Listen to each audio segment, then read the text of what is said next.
Good evening, NASCAR fans. Welcome back to Proline TV. I'm your host, Greg DePalma, as we get you ready for Chicagoland tomorrow. And a crazy schedule this weekend where we had practice on Friday and qualifying today. So we're going to go over the rankings for both days as usual. We're also going to take a look at the updated odds. Remind you of our picks on Tuesday. I will update my picks here in just a little bit. And we will also take a look at the DFS fantasy options over on DraftKings. I've got a couple of teams I've already filled out. So I'm going to show you what I did there and why, and some drivers to keep an eye on as far as the best bargains. And that's usually the best way to make a difference in those contests. Okay, now, what did we find out? Well, I think one of the things we found out is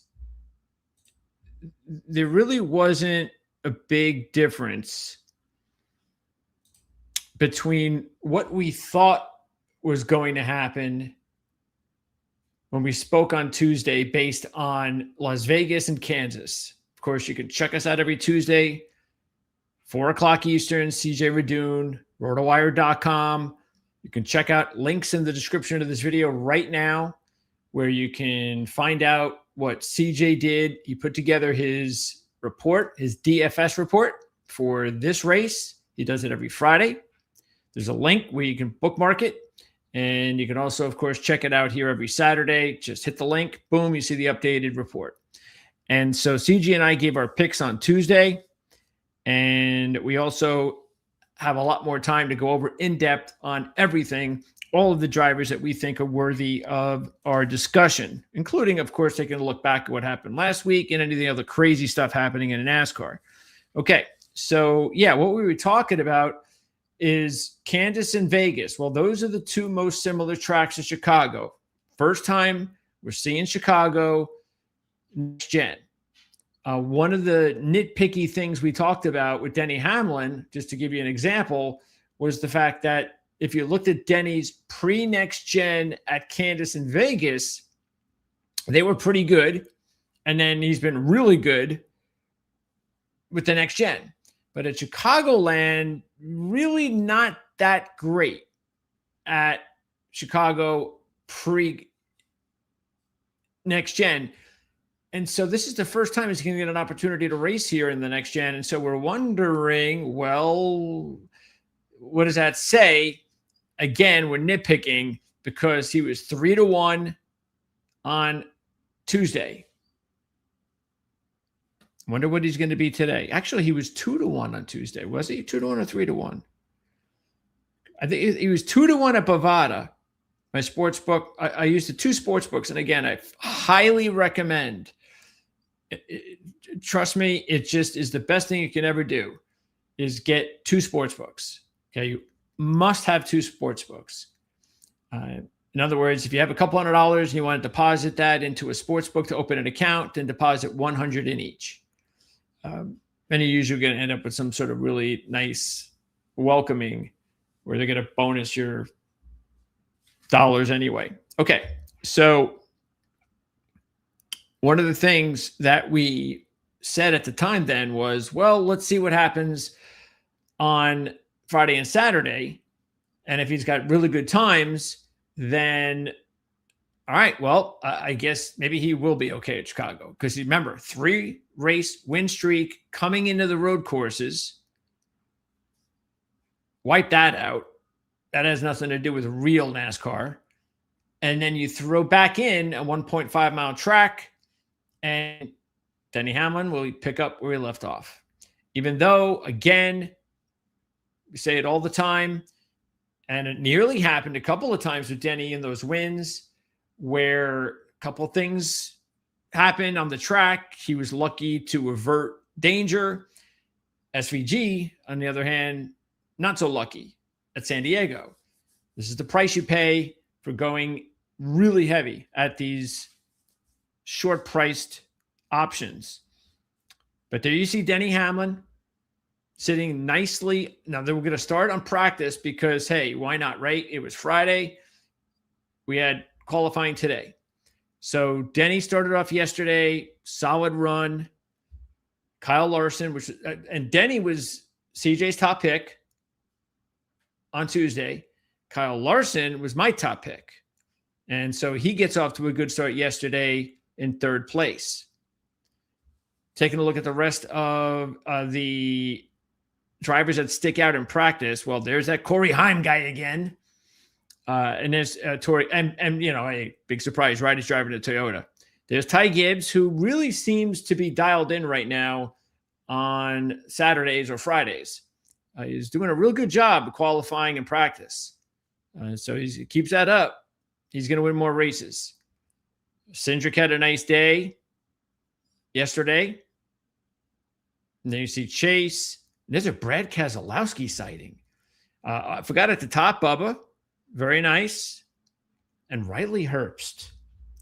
There's several long shots that we've talked about this year, and I'm not sure if any of them are going to win, but you know how we feel about them. We really are. I mean, if we had like a prospect board of the top driver that CJ and I are like buying all sorts of stock on, and we expect them to get a better job, hopefully next year or the year after. Who knows? Maybe even change cars. Fact is, Zane Smith, he's going to get it done at some point.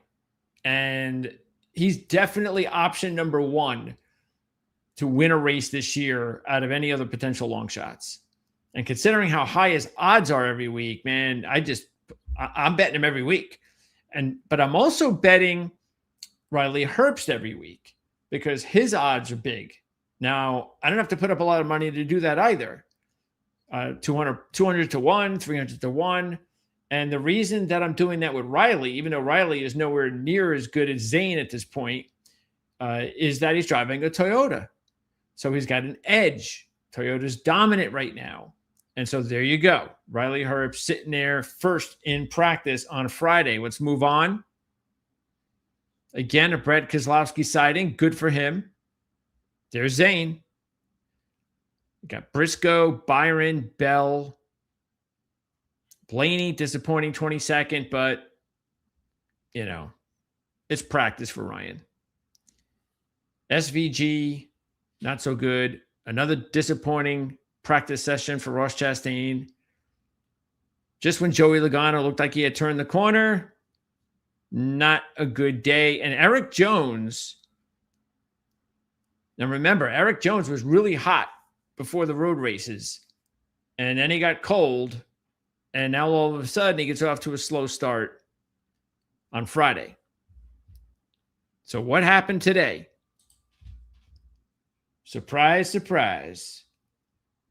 Denny Hamlin and Kyle Larson are on the front row. And then take a look at Brad Keselowski.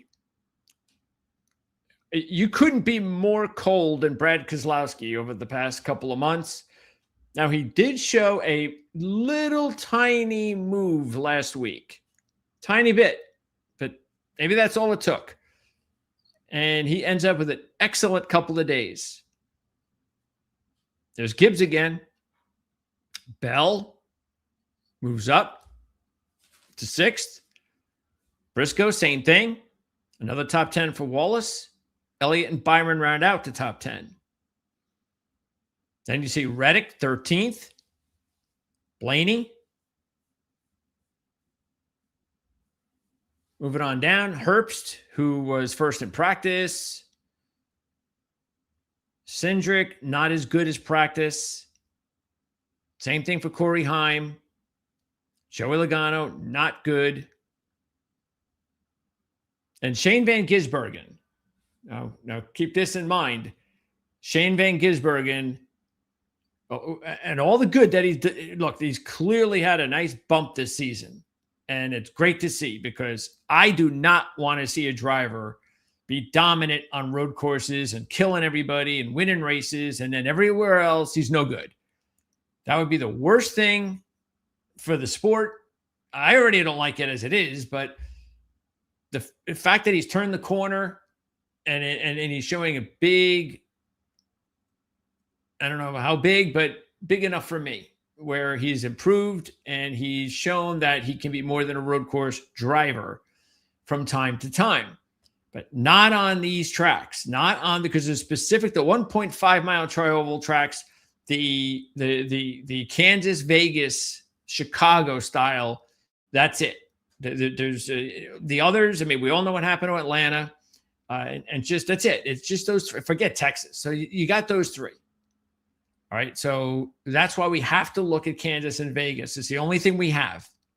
Of course, we can go back to pre-next gen. That gives us a little something for some of the drivers who did drive there. But Shane Van Gisbergen's worst 2 races this season were at Kansas and Las Vegas. He finished 36th in both races, and he did not look good the first 2 days here. But hey, he's coming off his second win, and he feels a lot better as far as making the playoffs right now. Because of that, no more road races. Even though CJ told me on Tuesday, it's looking like they plan on going back to the streets next year in Chicago. So my response to that, well, you know what? Show us on Sunday that they shouldn't. Give us a great race.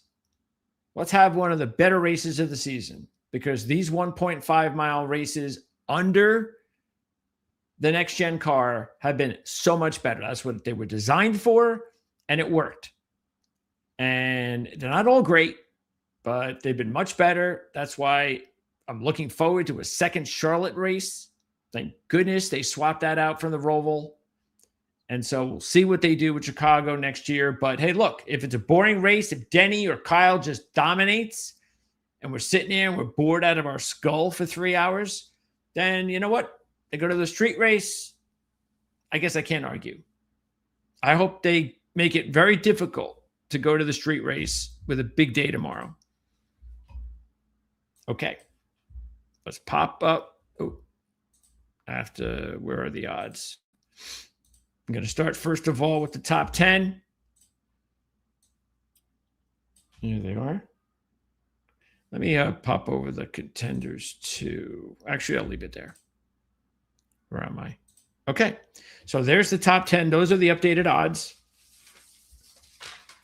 Now, this is very interesting because all of the drivers that we talked about on Tuesday that had the best results at Kansas and Vegas, okay?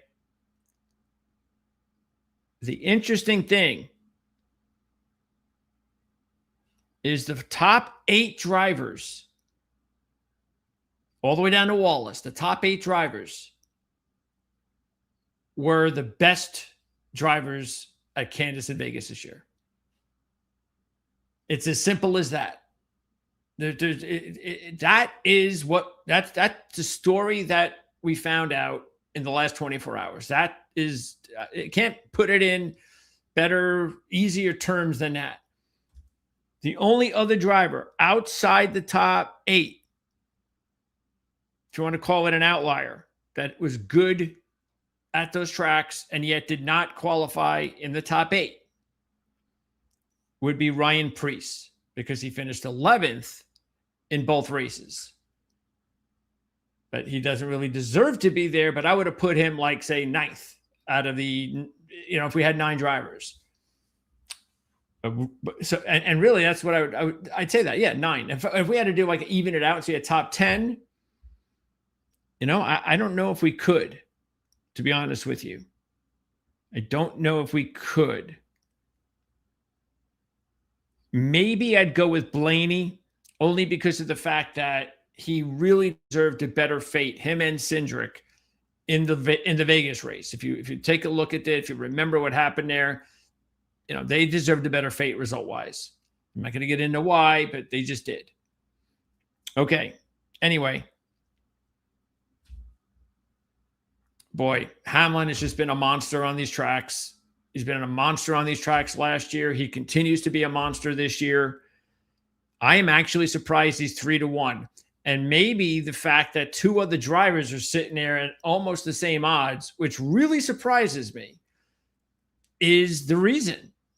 Because if Kyle Larson or Tyler Reddick we're going to get to, if they're not where they are, then Denny's going to be 2-1 or even money. If those guys were like 8-1, 10-1, 12-1, because they deserve to be. Yeah. You forget, it'd be crazy. But now look, I think those odds could go down. You got time. And then maybe you'll look at it and go, hey, that's a bargain. The way Denny Hamlin's been going. All right. Kyle Larson, also excellent at both tracks this year. Led 62 at Vegas, led 78 at Kansas. Got passed by Tyler Reddick on the last restart at Kansas. I actually picked Denny Hamlin to win the race at Kansas. He was on his way to winning when the last possible second, I think it was Cody Ware, caused the caution to come out. And then that was it. Tyler Reddick took advantage, passed Larson on the restart, and won the race. And yet, we're still having a very good season so far, CJ and I, if you combine our picks, again, knowing that we put together 3 picks and we have a formula, 60, 30, 10, $100 invested each, $200 each week. How many races have there been? This is race number 19. So just add all that up.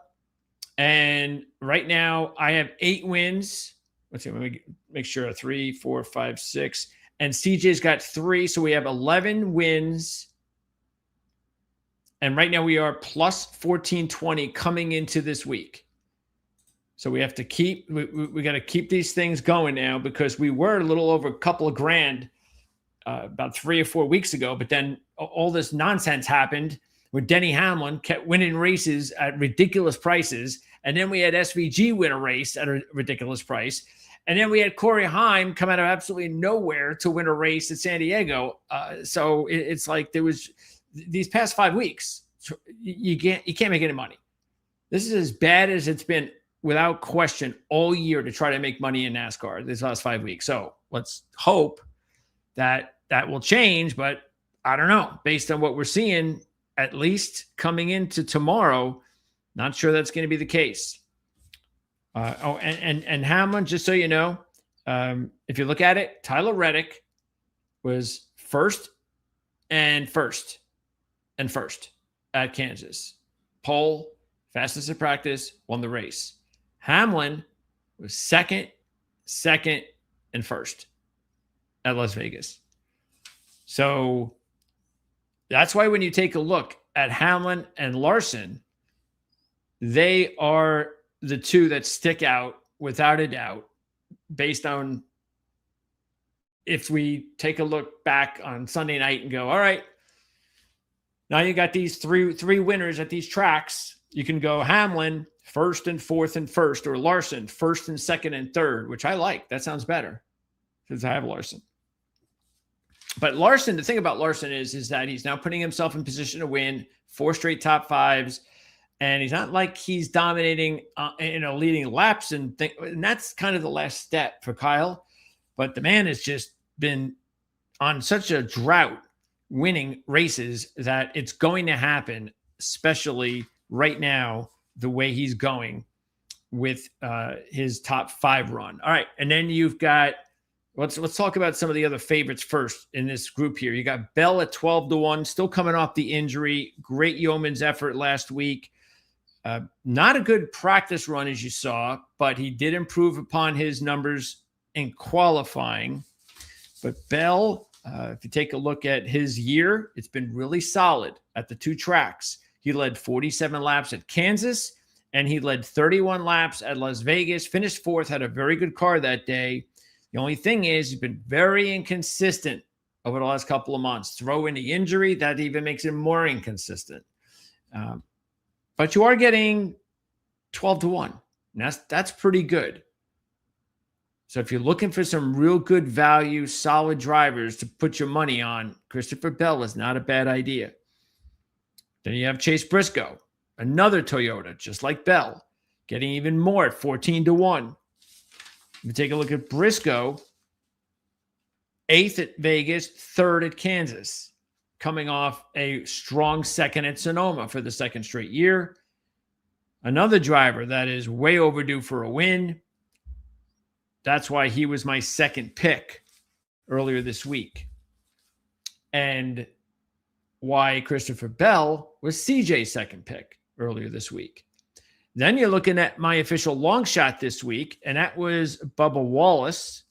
What did I get on Wallace? It wasn't a big number.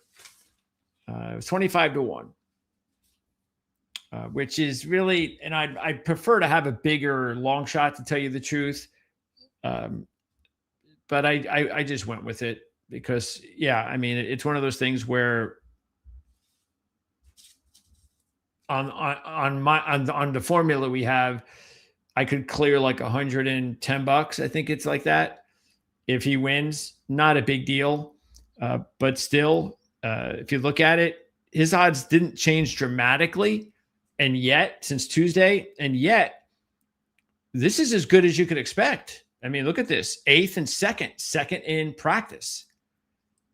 And the reason I picked him as a long shot earlier this week is he's another driver that has performed well with these tracks. 9th at Vegas and 5th at Kansas. He also has 2 top 5s in his last 4 races. And then you get the 2 Hendrick drivers, Elliott and Byron. And the thing that we also talked about the other day when it came to some of the other trends at Kansas and Vegas, okay? Get this. Kansas winners, 12 of the last 13 winners started in the top 10. Vegas, 12 of the last 13 winners started in the top 10. And as far as manufacturer, next gen, Toyota 5 wins at Kansas, Chevy 4, nothing for Ford. And in Las Vegas, a different story. Chevy 4 wins, Ford 3 wins, and Toyota 2 wins the last 2. And that's just like Toyota this year, isn't it? So really, Toyota at Vegas, Toyota, well, really, Toyota was good at both of the tracks this year, but Hendrick was really good at Vegas as well. So now you've got 3 Hendrick cars, actually all 4 Hendrick cars in the top 12 in qualifying. So it's, like I said, I mean, it's extremely rare in a way for us to lay it out for you on a Tuesday and say, okay, this is what you need to look out for. And here's 2 big things to look out for based on the numbers. And then it's like everything is like exactly what we said. That's almost eerily, no pun intended for Eero, but eerily concerning. I don't know. I hope not, because it's feeling good. Okay, Elliott and Byron. Now, the problem with Elliott and Byron, and this is probably why you're getting 16-1, they're both in a cold spell. Elliott does not have a top 5 since his win at Texas in the last 7 races, and Byron has only 1 top 5 in his last 11 races. There's just too many other options. We just went through a few of them to go with Elliott and Byron here. But again, Hendrick, good. And I will say this, if you're picking one of the 2, you have to go with Elliott. Because even though Elliott's not hitting top 5s, he at least, outside of the road course races, he at least has shown that he can hang around, come from nowhere. Matter of fact, didn't he? I forget which race it was that he did that. Let's see. Where's Elliott? Byron. Where do I have him? Where the heck do? Oh, there they are. Yeah, because if you look at it, both of them were really good. Oh, you know what? I screwed up. It's not the top 8. It's the top 10. See, I had the streak, the bad streak on my mind with Byron and Elliott. And the fact is, this is even better. Okay. So all top 10. So we had a top 10. Now we didn't put it that way, but we had a top 10 that all those 10 drivers, each of them had the best days this year at Vegas and Kansas. If that's how we did it, we would have said, here are our top 10 drivers, and these are the top 10. How crazy is that? Elliott, second. That was the race. I don't know if you remember the Vegas race when Elliott came from like absolutely nowhere. It's like, where's Elliott coming from? He didn't do anything on Saturday. And then all of a sudden, here he is in second place. And yet, really wasn't. It wasn't like we really expected him to be there. And hey, if there was a mistake by Denny, he could have won. He didn't lead any laps, but this was the point, is that he still found a way to finish second. He also finished 8th with a solid run at Kansas. Byron finished 3rd and 7th at the 2 races. So yes, really incredible. But again, I think because there's other options and we can't take everybody, I'm just going to stay away from Elliott and Byron here based on their recent bad luck or bad run, whatever you want to put it, how they're going right now. All right, now here are the top contenders. And so really, like I said, I mean, I think the only one that would stick out to me, similar to those 10 drivers that did good at Kansas and Vegas, is Ryan Preece, because he was 11th in both races. And so what's also important about Ryan Preece this week is his trend. His trend line is really going in the direction you want it. In his last 5 races, he has not gone the opposite way result-wise. He has improved his positioning in the last 5 races from 36th 5 races ago to 8th last week, 11th the week before that. Now, we have to keep this in mind now. It was 36th and then 2 28th place finishes, but then he went on the road courses and went 11th and 8th. So you got to keep that in mind. But he's got those 11th place finishes. So he's not a bad fantasy option, which we'll get into in a little bit. Reddick. Now, this is the one that surprises me a little bit. I don't know why he's 3-1. Okay. Outside of the fact that, hey, it's Reddick, he's having a great year. Okay. Everybody knows. But as I've been saying for the past couple of weeks, and it's happening. And why is it happening? Because it happens all the time. Drivers cannot keep up paces like Reddick was doing earlier this year. You just can't. You're going to slide back over a period of time. Could be a couple of races, could be 5, 6, whatever. Every driver is going to go through a slump. And that is exactly what Tyler Reddick's going through right now. And it just keeps happening. And that's why I'm just going to keep staying away from him until he wins another race. Because in his last 4 races, and I don't care where he was when this happened or that happened, every driver has issues during the season where you can say, well, they should have been 4th, so don't take that. It wasn't really 20th. Yeah, well, it's the same thing with Reddick. This is the point, is that he was getting more breaks earlier in the season, along with his great driving. Now, not so much. And so because of that, I can't take him. And then throw in the fact that he's now 13th. Remember, we went over that run of top 10s. If you're in the top 10 at these tracks, you're probably going to win. And then also his practice speed. I mean, what was he again in practice? He was 8th, which is just okay. 13th and 8th, it's fine.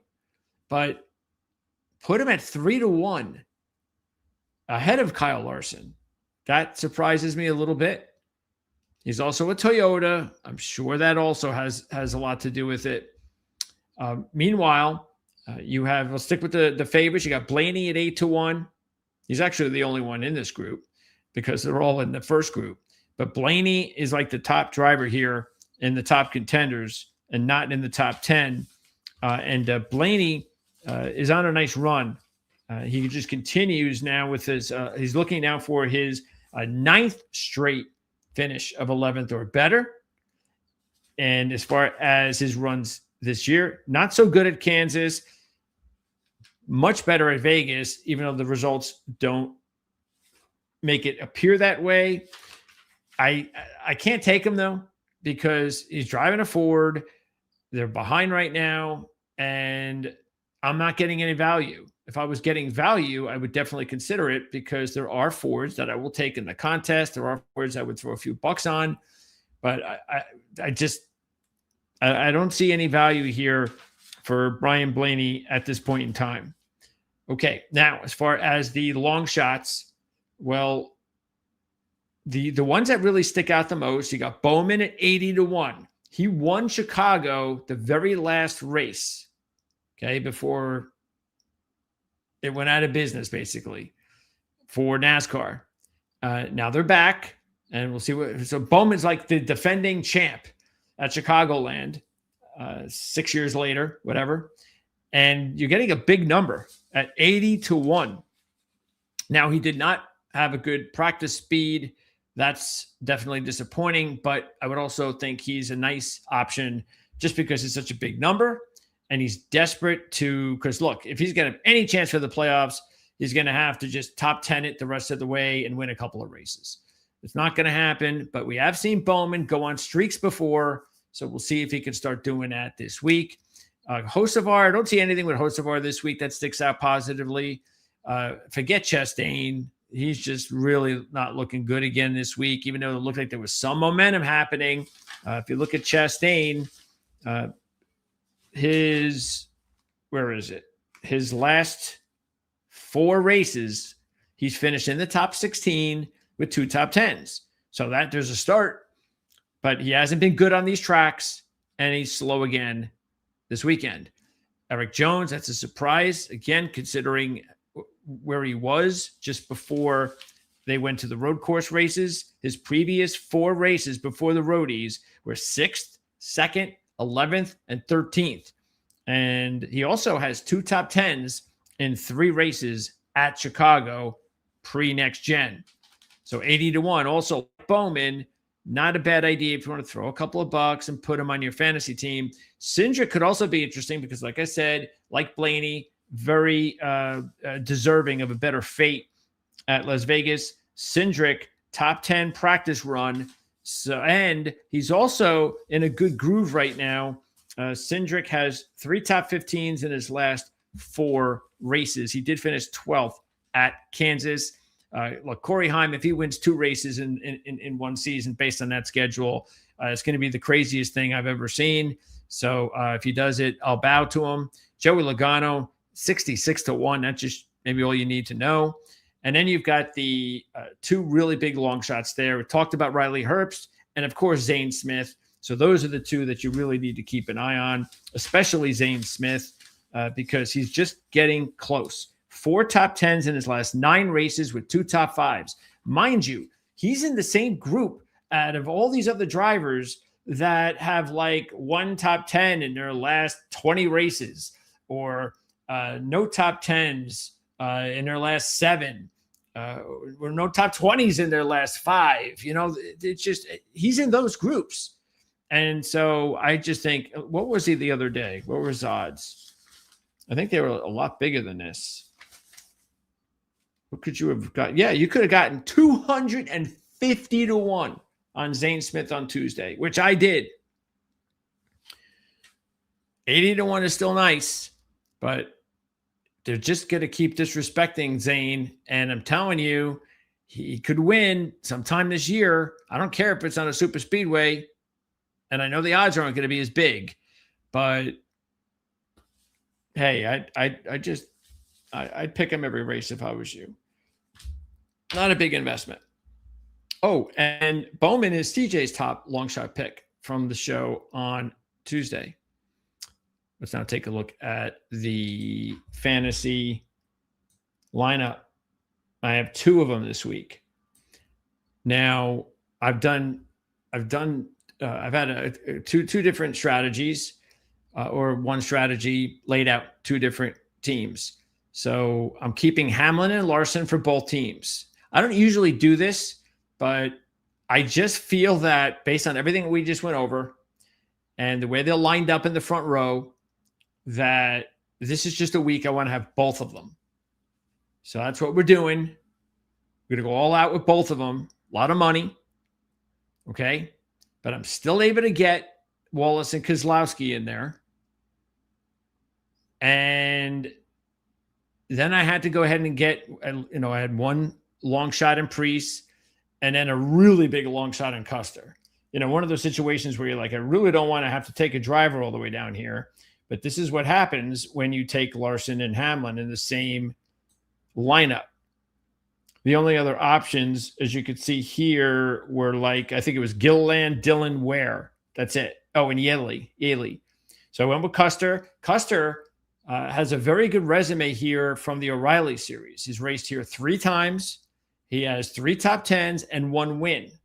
So I figured, okay, that's enough for me. I can't take any of the others. And so plus I'm way back in 33rd. So as long as he can find a way to get in the top 20, then that's a win for me. And I'm going to worry about all the other guys to try to win it for me.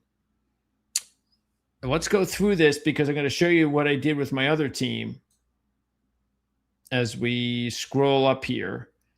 Nemechek was someone I was thinking about, but I just don't like what it's interesting too, because Nemechek has been a little bit ahead of Jones the last couple of weeks and so far this weekend. But 17th is one of those situations where I would have, if I was going to take him, I would have much preferred him around 30th or something like that. Because I don't anticipate Nemechek finishing in the top 10, and maybe he can get in the top 15, but that's not going to give me much. He is at least 5,700, and it's an option. And one of the options I would take over some of these other drivers, AJ, even though he's starting 11th, AJ had a slower practice time and does not have a history here. McDowell, the good thing about McDowell, okay, you have to consider, is that he's 38th. He's in the back. Okay. And so his practice speed was 15th, which is not bad. But McDowell does not have, let me just double check. McDowell does not have a history here. If you look at it on the tracks this year, 26th and 34th. Now keep in mind, he has 1 top 10. That was at Phoenix when he finished 9th. That is not a road course this season. But in fantasy, we just want him to 38th. We want him to get in the top 20. I don't even know if he can do that. That's the problem. But it's an option, okay, because that's what you're banking on, just like I did with Custer. But I couldn't even do McDowell because that was $1,000 more that I didn't have. See, I had $200 left. All right, who else? There's Herbst and Zane Smith. And yes, I did take them. That's on my other team. Okay, remember, I've got Larson and Hamlin. So I dropped Wallace, Keselowski, Preece, and Custer. And I added Zane Smith and Herbst. And then let me just double check. I want to make sure. I think I have Cindric. Yes, I do. And then I have Cindric, who's right here, 23rd. So I like that. I also like the fact that his practice run was top 10. And then Bowman was my other pick. So in my second team, I went with Bowman, Cindric, Herbst, and Zane Smith with Elliott and Larson. Hamlin and Larson. There's Corey Heim. The good thing about going back to Corey Heim in fantasy, he's starting 28th.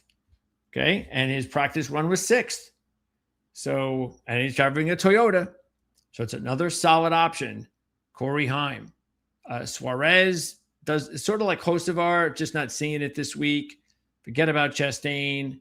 Forget about Logano. The only negative thing on Buescher, because Buescher is not a bad option. If you take a look at Buescher, where is he? remember, I said all top 10 drivers were the best drivers on these tracks, and Buescher was part of it. 6th at Vegas, 10th at Kansas, and he has 3 top 10s in his last 4 races. So he's got some good vibes coming in. So again, I think he's a decent option. The problem is he's high priced at 8,700, and he'll start 3rd. So if he doesn't lead laps, tough one. There's Gibbs. And Gibbs driving that Toyota, that's an edge. See, that's another knock on Buescher. He's driving a Ford. Gibbs, 5th at Vegas, 9th at Kansas. So he's another option, and one where it's just 300 difference from some of these others that I would have to say, well, yeah, I'd have to take Gibbs for sure over Buescher. And I would take Buescher over Gibbs, to tell you the truth, if Buescher was driving the Toyota. There's Elliott and Byron, too high priced in my mind to take those drivers this week. But you know what? At some point, they're going to end their slides. And why not this week? Considering how they've looked at this track at this 1.5 mile setup. So keep an eye on Byron and Elliott. Again, the thing is, though, and I don't like doing it, okay, it's just not a good practice to wager that the trend will stop. It's just, you never see it. It's just a bad practice. It's a bad gamble. Every once in a while you'll hit, but it's almost like, it's like 10%. If you see a team on a slide, a driver on a slide, whatever, they're going the wrong way, just stay away until they do something positive. And hey, you know what? If they beat you, then they beat you. Just, hey, you beat me. But I wasn't going to pick you based on those numbers. And there's Briscoe. Well, we're with the high-priced guys right now. So with the high-priced ones, I just wouldn't take Reddick right now. I guess that would be one of the things. The good part is that he's 13th, so there's room for him. Like if he wins the race, you're probably going to do very well in your contest, because 13th to 1st, he'll lead laps, even though I don't know how many, because just like what happened at Kansas when he won, he didn't lead many laps there, even though he was on the pole and first in practice. That's the crazy thing. So yeah, and I guess if I was gonna, obviously I like Briscoe over Bell, but I'd go either way. To each his own. I would prefer Bell or Briscoe over Blaney. I'd say that. Blaney versus Reddick, that's interesting just because I'm saving 500. So if I need to save, and I wouldn't feel bad about going with Blaney over Reddick, but Reddick would be the choice. Normally, I just, again, like I said, I just can't take a driver that's going the opposite way. All right. And there you go. So that is going to, one more thing. When I did the 2 contests, the 2 entries, the one that you're not seeing here again, so it's Hamlin and Larson, and then the other 4. Keep in mind that the reason I really went with that as a team, or is it? No, it's this one. This is the one. The reason I went with this one was because Hamlin, Larson, Wallace, Keselowski. Well, we'll start with those first 4. Those are the 4 that are in the top 10 group. Those are the ones that were really good at Kansas and Vegas and have gotten off to a good start this week. So I feel real good about putting these 4 drivers together this week. Then I squeezed Preece in there because, again, 11th and 11th, the trending. So I felt good there because I need some cheap drivers. And then it was like, and then I was just left because I don't think you could have really, the only thing you could have done, I mean, you could have figured out a way and this is what I would advise, is take a look at the top 10 drivers and figure out a way to get at least 5 out of those 6. If you can, see if you can get 5 out of those 6 from the top 10. Now, I think you could do that because all you'd have to, you don't have to take Larson and Hamlin. So if you could choose one of them, and that opens you up to be able to take one of the other drivers that are in the top 10 that would be a little bit cheaper. Of course, Keselowski and Wallace are the cheapest, but it does open it up for you to take. Let's see who a good example would be. Let's see, Buescher, 87. Yeah, that would be the best example. Would be Chris Buescher. So if you were to replace, say, Hamlin or Larson with Buescher, now you've got an extra couple of grand, and that will give you the opportunity to maybe add a Gibbs. Or Gibbs would be the best one because he's also the cheapest at $9 grand. So if you could take Larson out, that alone there should give you the opportunity. Just trying to see if I can add this up. Let's see. Let's say Hamlin, because he's the biggest at 11. So if we took Hamlin out, let's see if we took Hamlin out and Priest. That's 17.7. Buescher's 8.7. 17. That leaves you. Ooh, that's close, isn't it? I'd have to. Let me see about that. So if I take out Hamlin, let's see, 11 at 17.7. So we'll go 17.7. Okay. Minus, let's take out Hamlin, 1,100. 6,700. That's not enough. So what we'd have to do is you see, it's tight because these guys are so expensive. Again, Buescher's like, who's the cheapest? The cheapest is Keselowski. So you need to take him if you're doing it in a way I'm trying to put it together here for you by using as many of those top 10 drivers as possible. But you know what? Maybe it cannot be done. And so it's possible that this particular setting here of Hamlin, Larson, Wallace, Keselowski is the best one.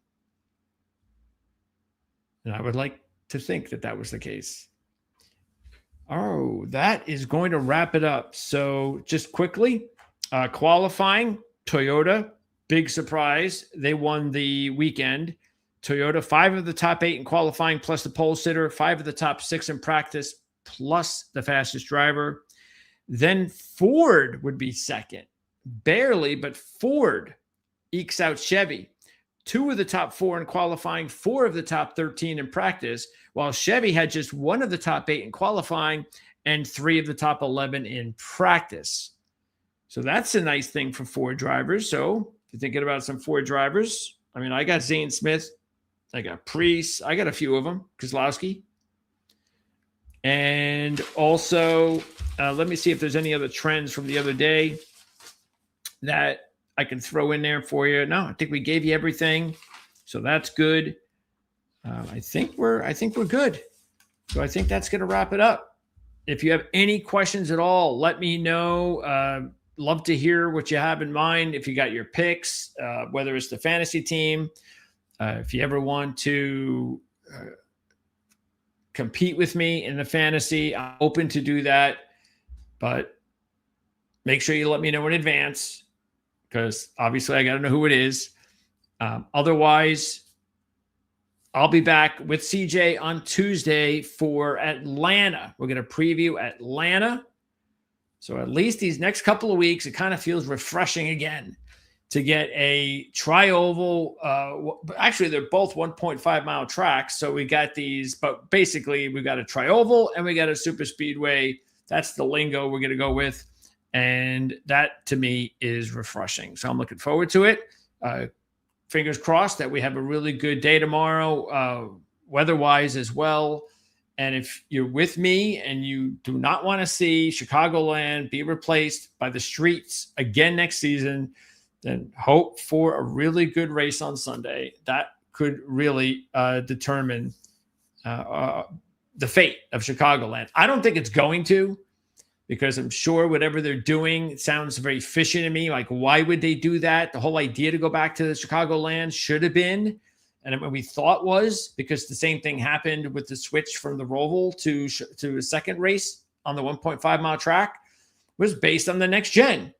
It's better racing. That's why Homestead was supposed to be getting the championship race under this old system, but they're still going to get it. It's just a different system. But that's the whole idea. So why are they going back, or why are we hearing they're going back to Chicago, the streets of Chicago next year? It's got to be politics. It's got to be money. It's all it ever is, right? Politics or money. So let's just hope that it's such a fun race and such a good race, and the fans are just loving it, and they're putting out all sorts of social media blasts about how exciting and great this race was, and thanks for going back to Chicagoland, and this is going to be awesome. And so then NASCAR is going to go take a look at themselves and wonder whether or not they could really do that to the fans. But anything short of that, and I guess they might be going to the street race system again. Well, have a great day tomorrow. I'll see everybody on Tuesday with CJ. Again, links in the description of this video, not just for the report, DFS report for CJ at rotowire.com, but also if you enjoy NFL or college football, you can check out my coverage at RLads, the RLads Football Network. I do it 5 days a week, Monday through Friday, Tuesday night, the others during the day. And for the next several weeks, and since the last few months, mostly what I've been doing is interviewing team analysts from websites, top websites, covering specific teams in both college football and the NFL. But we're getting close now to training camp, same month, fall camp for college. And once we dive into late July, no later than the first week in August, a lot of our content is going to be zeroing in on previewing the season, divisions, conferences, sleepers, long shots, you name it, player rankings. We're going to have a lot of that stuff going on all month of August, including interviews, more interviews. So if you're into NFL and college football, check us out at the RLads Football Network. Link in the description to this video. And I hope everybody enjoys the day tomorrow. And I will see you again